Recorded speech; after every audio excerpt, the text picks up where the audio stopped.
ang mga kwento ng pag-ibig, kwento ng buhay at kwento ng pag-asa dito sa Barangay Love Stories. Love Stories.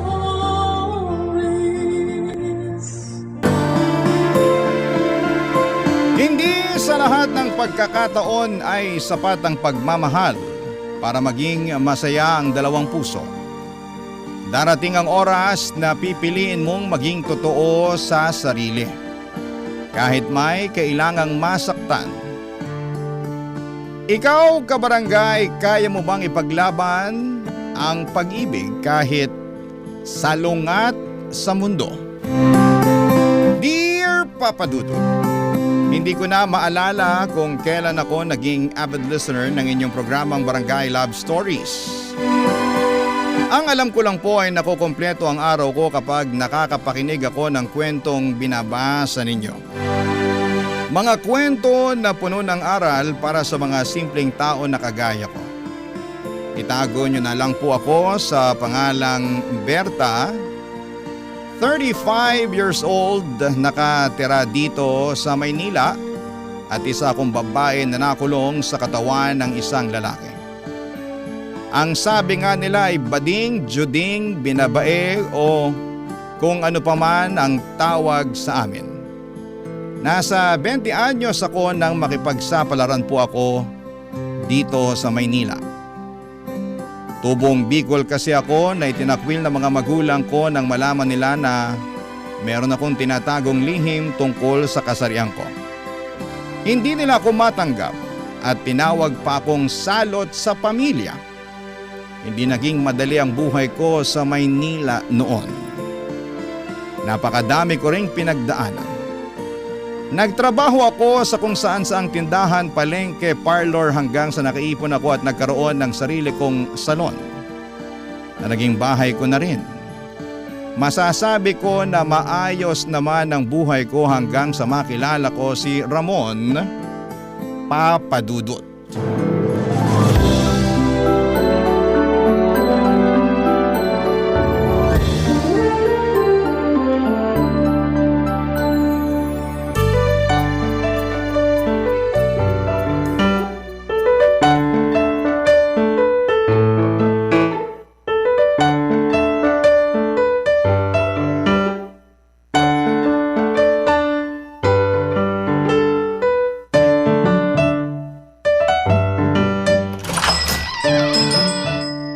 Ramon, pasok ka muna at maupo ka dito. Kukuha lang ako ng yelo para dyan sa pasamo sa mukha. Sige, salamat.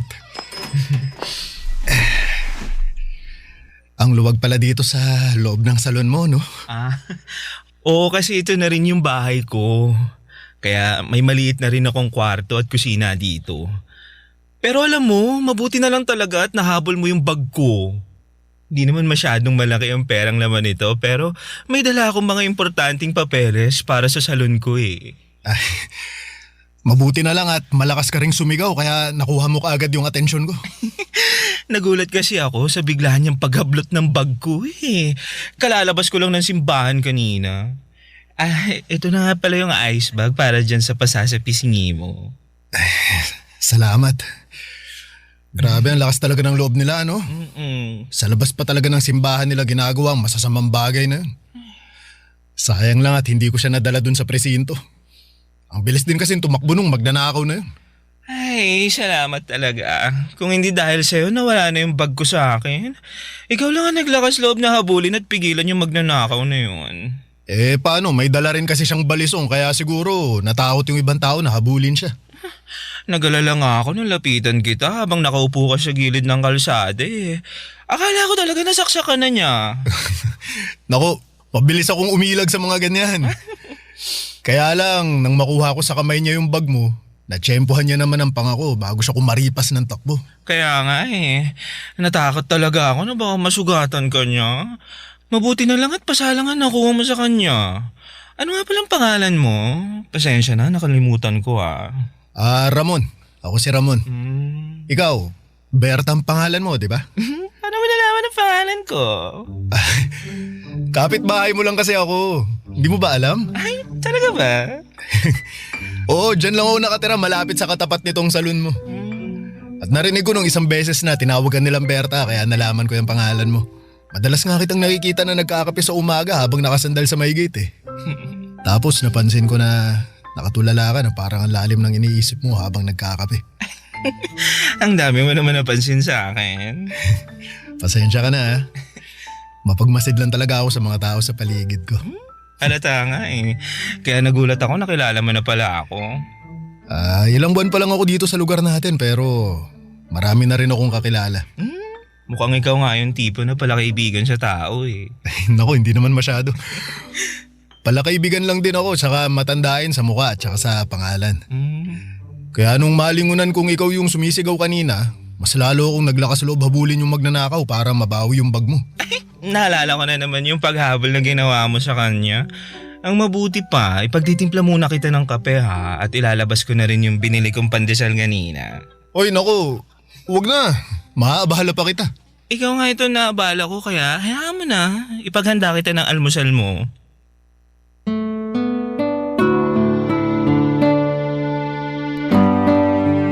Galing ako sa simbahan noon at naglalakad pauwi nang biglang may humablot sa bag ko, Papa Dudut. Mabuti na lang talaga at nandun si Ramon at siya ang humabol sa snatcher. Nagawa niyang bawiin ang bag ko pero nasuntok siya sa mukha ng snatcher bago ito tumakbo papalayo. Hindi naman kalakihan ang perang nasa bag ko na yon pero may dala akong papeles. Dahil na may kinalaman sa salon ko. Kaya malaki talaga ang naging pasasalamat ko kay Ramon noon mula din ang araw na yon ay naging madalas ang pagbabatian namin ni Ramon. Simpleng tanguan kapag nakakasalubong kami sa labas o batian kapag nagkikita kami sa may simbahan. Magkalapit lang pala kasi kami ng tinitirhan noon. Kaya madalas na nagkikita kami upang lumabas ako na sa sakto namang pauwi siya sa kanila. O kaya ay papasok ng trabaho niya, Papa Dudut.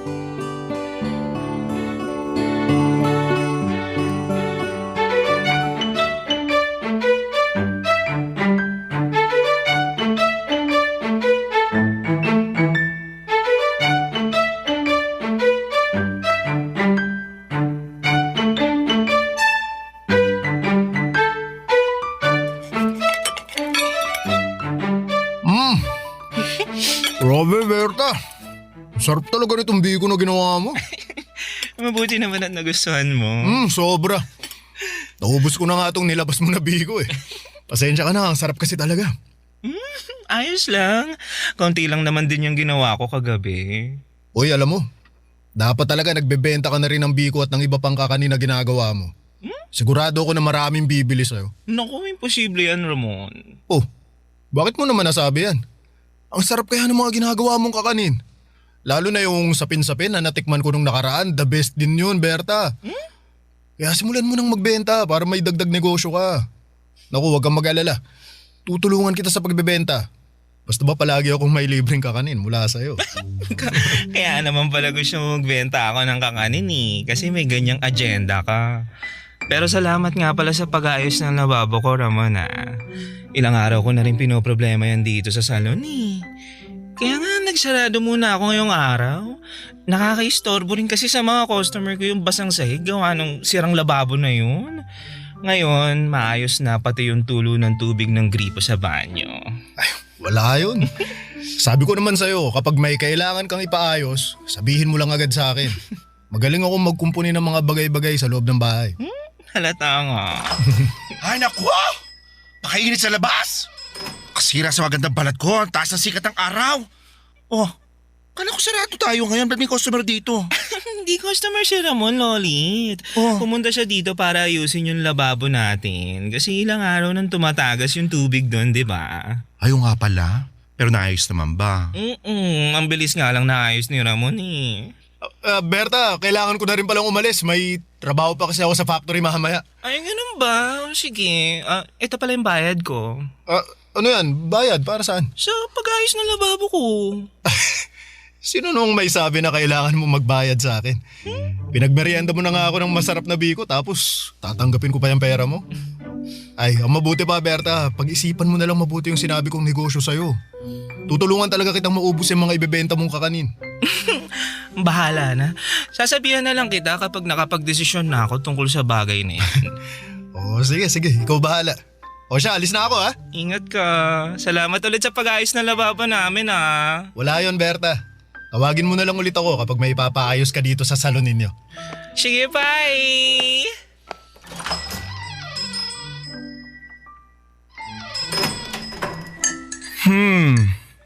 Hindi ko alam na close pala kayo ng poging kapitbahay natin ha.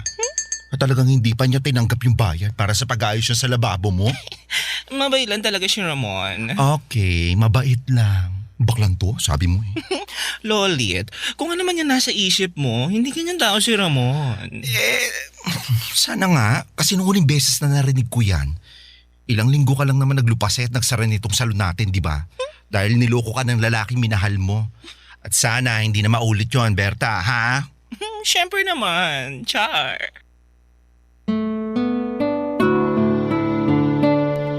Papadudot, nagkaroon ako ng kasintahan noon bago ko makilala si Ramon. Manuel ang pangalan niya at kagaya ni Ramon ay mas bata siya ng halos 7 taon sa akin. Gwapo, maskulado at nagtatrabaho sa construction. Nang mga panahon na yon ay halos doon na siya tumira sa salon ko. Humihingi ng pamasahe kahit may sarili siyang pera. Kumakain sa bahay ko kahit na wala siyang ambag sa mga ginagastos ko doon. Nangihiram ng pera pero hindi niya naman binabalik o binabayaran sa akin. Ayos lang. Kasi na mga panahon na yon ay mahal na mahal ko siya. Hanggang sa bigla na lamang siyang umalis ng bahay. Kasabay ng paglaho niya ay ang pagkawala ng malaking pera na naipon ko na nakatago sa kwarto na kaming dalawa lamang ang nakakalam.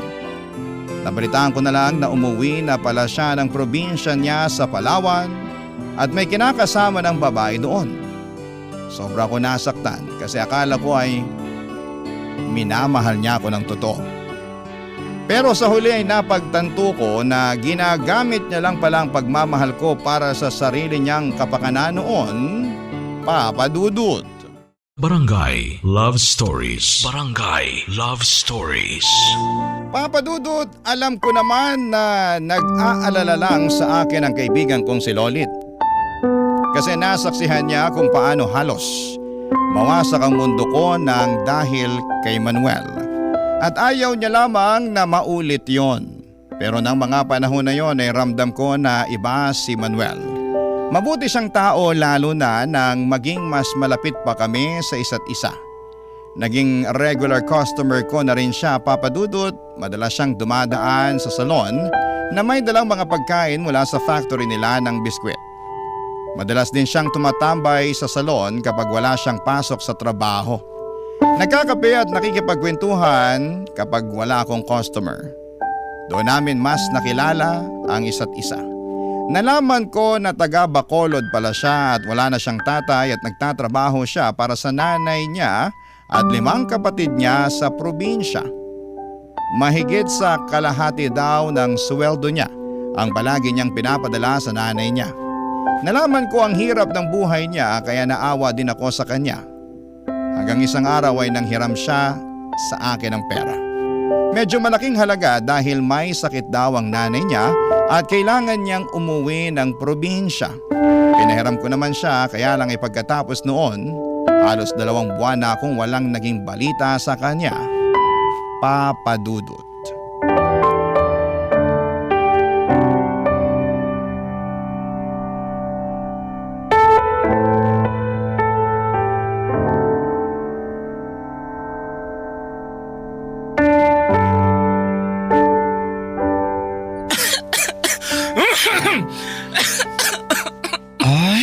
Mabuti naman pumayag ka magsara tayo na maaga nitong salon mo. Wala naman masyadong customer kapag ganitong hapon na tapos biyernes pa. Tsaka Lolit, gusto ko na rin makapagpahinga ng maaga eh. Bakla ka kasi. Sabi ko naman kasi sa'yo, huwag ka na magbukas ng salon ngayong araw. Eh di sana buong araw ka nakakapagpahinga. Eh, sayang din kasi yung kikitain natin. Tapos, ang dami pang customer kanina, di ba? Eh iba pa rin yung nakakapagpahinga ka ng maayos. Bakla ka. Maiba ko ha. Ano palang balita dun sa poging kapitbahay natin? Anong ibig mo sabihin? Para kasing ang tagal ko na siyang hindi nakikita dito sa lugar natin. Umuwi kasi si Ramon ng probinsya nila sa Bacolod. may sakit daw yung nanay niya, kaya kailangan niyang puntahan doon. Oh, Nakakaawa nga eh, kaya nanghiram muna siya ng pera sa akin. Pinahiram ko na kaagad. ano? Pinautang mo si Ramon? Oo, para naman sa nanay niya yun. Eh paano ka naman nakakasigurado na para sa nanay niya yun? Eh mamaya may inuwian lang yung naasawa at mga anak sa probinsya nila. Hoy, binata si Ramon at hindi siya gagawa ng kwento para lang makahiram na sa akin ng pera, no?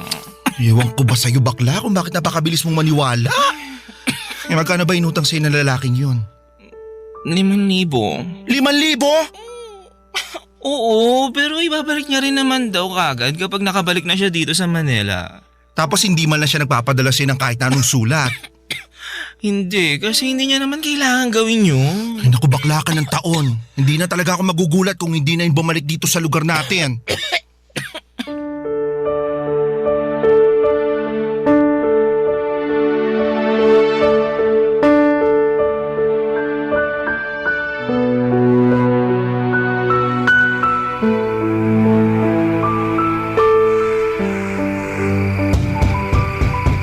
Berta? Gising ka pa ba? Berta? Tao po? Berta? Sino ba yung kumakatok sa pinto ng ganitong oras? Berta? Tao po? Berta? Sandali lang. Kung makakatok naman, parang gusto lang gibain yung pinto ko.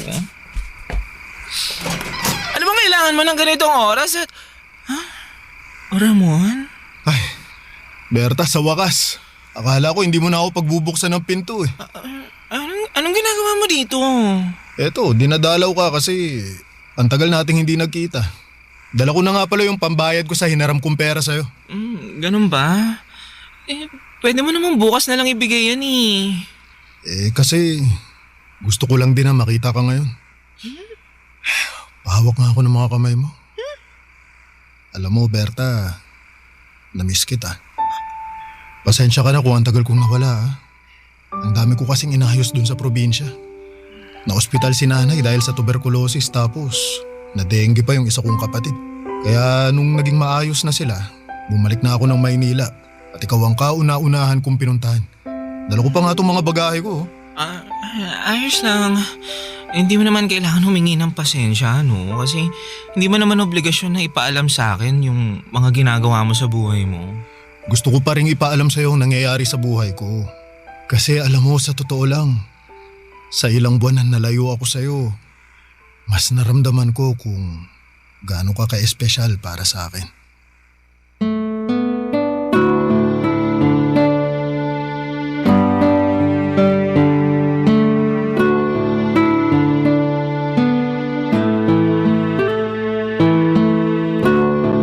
Papadudot na tulala na lamang ako noon sa sinabi ni Ramon. Hanggang sa inimbitahang ko na lamang siyang pumasok sa loob ng salon at pinagtimpla ko siya ng kape. May dala siyang mga pasalubong para sa akin na galing pa ng Bacolod. May baon din siyang walang katapusang kwento tungkol sa nanay at mga kapatid niya. Natuwa din ako nang marinig kong sinabi niyang kinukwento niya na rin ako sa nanay niya. Kung paano kami nagkakilala at naging malapit sa isa't isa.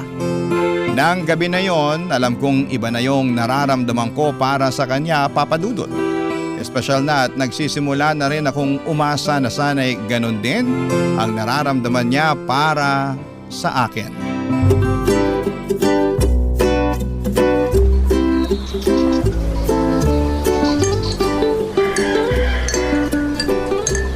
Ito na ang kape mo, Lolit.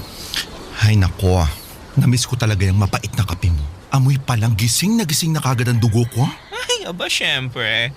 Galing pa yung Cavite, no? Yung kapeng barako na yan. Taray ah, kaya gusto ko na nag-aalmusal dito sa salon eh. Kaya nga pala napapadalas ang punta mo dito ng ganito kaaga, no? Dati lang palaging tanghali ka na pumupunta dito. Minsan nga, kapag malapit ng mag-closing time, saka ka lang dumarating. Naging busy lang naman ako noon kasi nga di ba nagpapagawa ako ng bahay sa Batangas para doon sa tatay ko.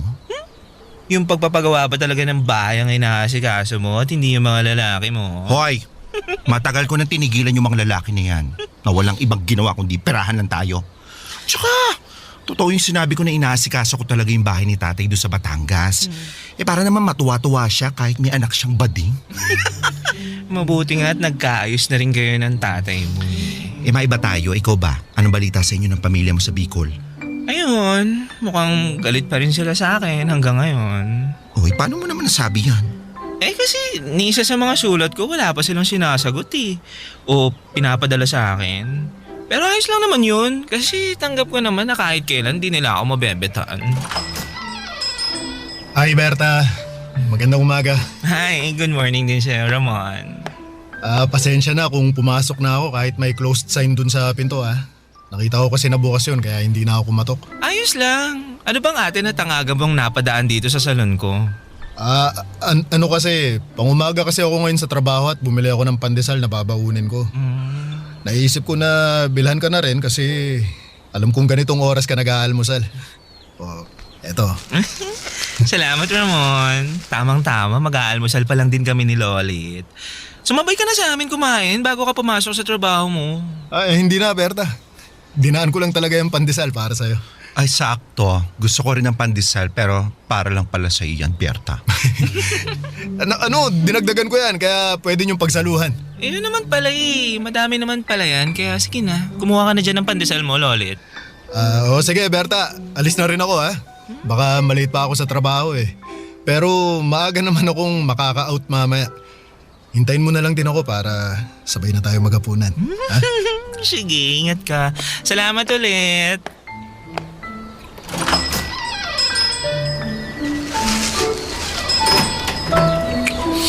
Hoy, bakla. Boyfriend mo na ba yung si Ramon? Ay, wait. Hindi, no? Ba't pa na yung punta niya dito sa salon mo? Hindi naman siya nagpapagupit o kahit magpapapedicure man lang. Pero halos araw-araw na yata siyang dumadaan dito. Ay, di ba? Sabi ko nga sa'yo, mag-isa lang siya dun sa may apartment niya. Kaya nalulungkot siyang kumain mag-isa. Kaya pinupuntaan niya ako dito para may kasabay siyang kumain. Sana ngayon lang ang dahilan. Oy, papaalala ko lang sa'yo Berta. Ako kasi matagal ko nang talagang tinigilan yung mga lalaki na yan. Kasi bukod sa hindi ako naniniwalang kaya nila magmahal ng kagaya natin, namulat na rin kasi yung mata ko na ang babae nilikha lang para sa lalaki at ang lalaki naman para lang din sa mga babae.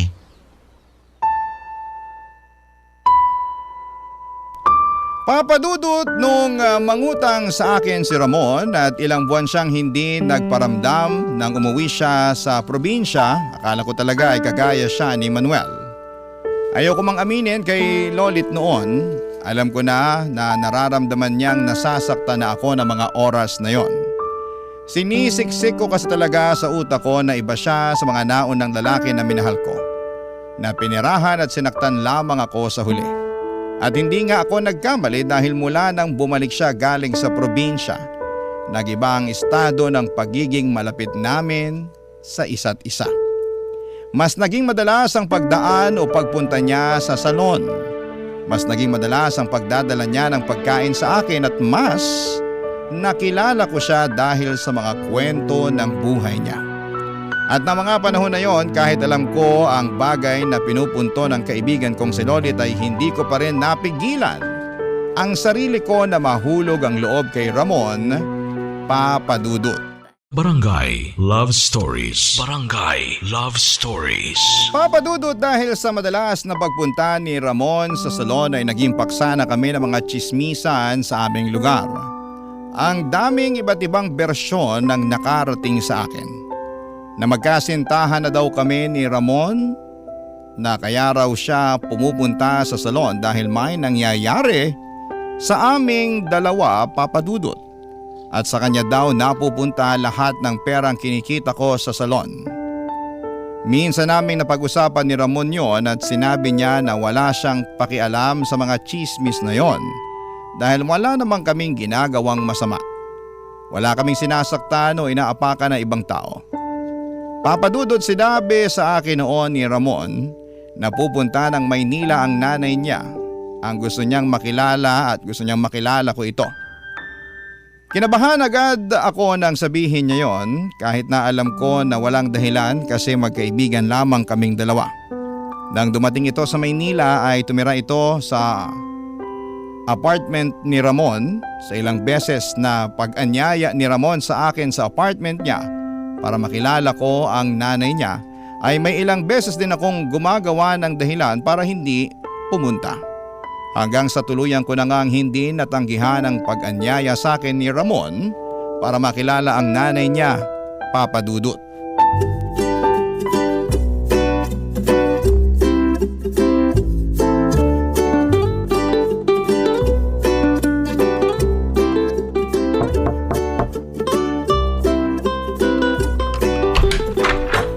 Magandang hapon, Ramon. Berta! Mabuti naman at nakapunta ka ngayon. Oo, kasi nagsarado muna ako ng salon ko. Wala rin naman masyadong customer kapag gantong undas. May dala nga pala akong biko. Uy, salamat ha. Tara, pasok ka. Sige. Nay! Nay, nandito na po si Berta, yung madalas kong kinikwento sa inyo. Ikaw pala si Berta? Ay, opo, ako nga po. Magandang hapon po sa inyo. Magandang hapon din naman. Oh, Berta, maupo ka muna. Ay, Dali. salamat. Nay, may dala nga po palang biko si Berta. Sa wakas, matitikman nyo na rin kung gaano kasarap tong ginagawa niyang biko. Sabi ko nga sa kanya, magbenta na siya kasi sigurado ako na maraming bibili. Hindi lang kasi biko ang ginagawa niya, pati sapin-sapin, suman. Hindi mo naman sinabi na lalaki pala si Berta at hindi babae, Ramon. Nay, hindi rin naman po kayo nagtanong eh. Saka, importante pa ba yun? Oo, kasi ang buong akala ko sa tuwing babanggitin mo ang pangalan niya, babae ang tinutukoy mong Berta. Nay, wala naman pong pagkakaiba kung babae man siya o lalaki eh. Dahil totoo naman po lahat ng kinikwento ko sa inyo na tungkol sa kanya. Didiretsuhin na kita ng tanong, Berta, ha? Wala ka naman sigurong gusto sa anak ko, ano? Nay! Hindi naman sigurong masamang magtanong ako, Ramon. Hindi kita pinanganak para lang pumatol sa isang bakla. Kaya naninigurado lang ako na hindi ka magdadala ng kahihiyan sa pamilya natin. Pero Nay naman, huwag niyo naman po Ay, sana. magkaibigan lang po kami ni Ramon. Huwag po kayong mag-alala, tita. Wala pong kahit anong namamagitan sa aming dalawa. Matino pang tao ang anak nyo. Napalaki nyo nga po siya ng maayos kaya sigurado ako hindi niya susuwayin lahat ng sasabihin nyo sa kanya. Mabuti naman kung ganon. Gusto ko lang na nagkakalinawan tayo dito.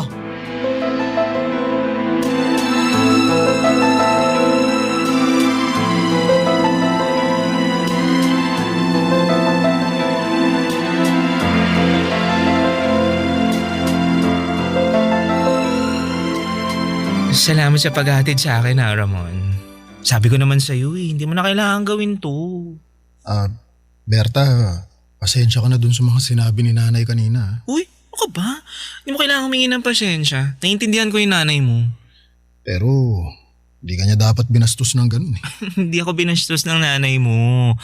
Nagtanong lang siya at sinagot ko naman yung tanong niya. Tsaka, may punto naman yung mga sinabi niya eh. Iniiwasan niya lang na bigyan mo ng kaihiyan yung pamilya niyo nang dahil lang sa akin. Uy, ano bang sinasabi mong kahihiyan, Berta?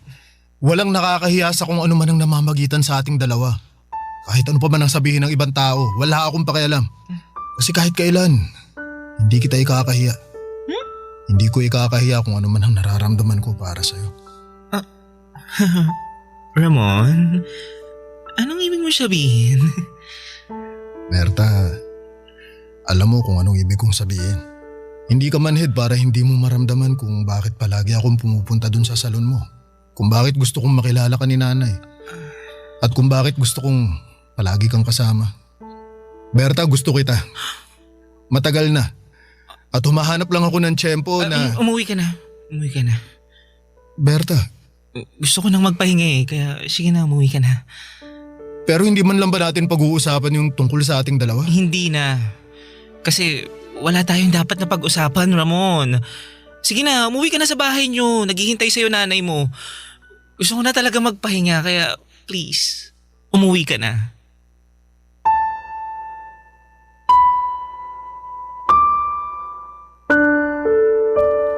Papadudod, sa totoo lang ay gustong lumundag ng puso ko sa tuwa at kilig noong unang beses na marinig ko mula kay Ramon na gusto niya ako. Hindi talaga ako makapaniwala noon at gusto kong sabihin kung gaano ko rin siya kagusto.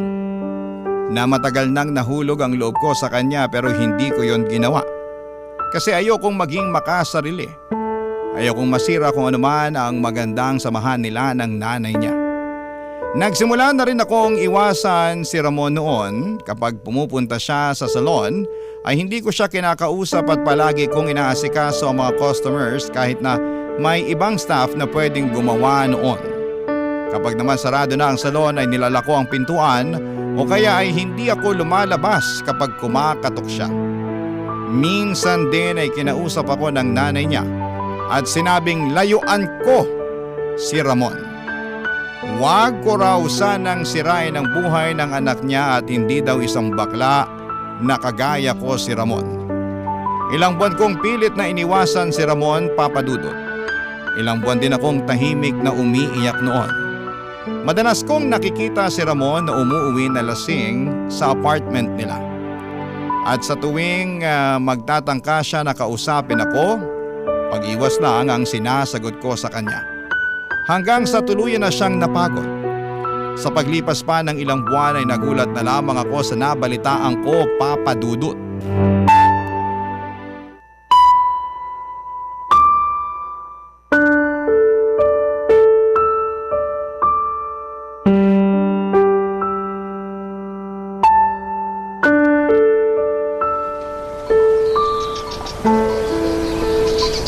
Ano?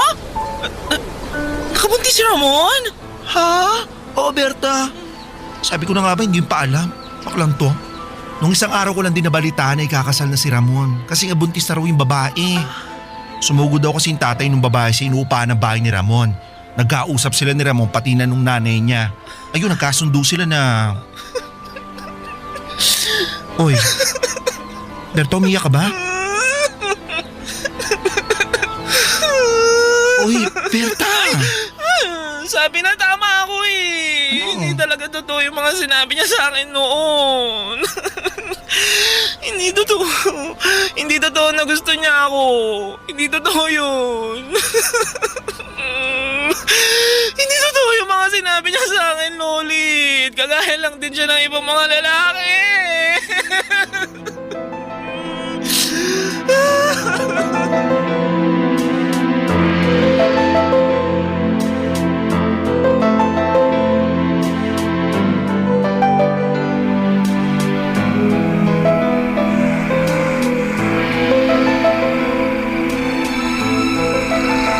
Bakit ba ayaw mo maniwala sa akin? Dahil lalaki ka at bakla ako. Walang kagaya mo na kayang magmahal sa isang kagaya ko. Pero mahal nga kita, Berta. Berta, matagal na kitang minamahal. Ramon, nakikiusap ako. Itigil mo na yung mga sinasabi mo. Bakit mahirap na hirap kang paniwalaan ako? Alam mo, Ramon, gusto na kitang paniwalaan eh. Gustong gusto ko nang panghawakan lahat ng mga sinasabi mo. Pero, paano ko gagawin yun? Ngayon, alam ko nang ikakasal ka na. At magkakaroon ka na ng anak na kahit kailan hindi ko mabibigay sa'yo. Pero Berta, hindi ko mahal si Trisha. Isang beses lang may nangyari sa amin. Lasing lang ako noon. Lasing na lasing pagkatapos kong magpakalunod sa alak dahil sa pag-iwas sa ginagawa mo sa akin. Dahil ayaw mong maniwala na mahal kita. Berta, mahal mo rin naman ako, di ba? Sabihin mo sa akin na mahal mo ako. Ngayon din, aalis tayo sa lugar na to. Magpapakalayo tayo. Gagawa tayo ng sarili nating buhay. Yung buhay na malayo sa mga taong inuhusgahan tayo. Mabubuhay tayo ng tayong dalawa lang. Tayong dalawa lang ang magkasama, Berta.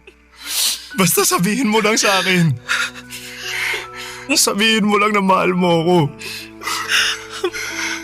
Mahal kita, Ramon. Pero hindi ko kayang umalis kasama ka. Bakit? Akala ko ba mahal mo ako, Berta? Pero bakit ayaw mo ako makasama? Kasi ayokong masira ang buhay mo nang dahil sa akin.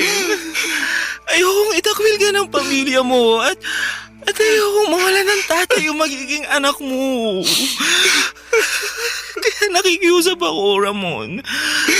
Kung talagang mahal mo ko, lalayuan mo na ako. At pananagutan mo ang magiging anak mo.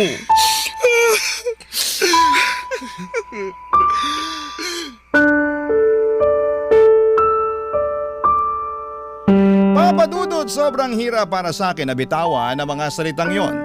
Yun ang unang pagkakataon na may lalaking umiyak sa harapan ko. At paulit-ulit na sinasabing, mahal na mahal niya ako. Yung lalaking handang talikuran ang lahat para sa akin. Yung lalaking handa akong ipaglaban hanggang sa dulo.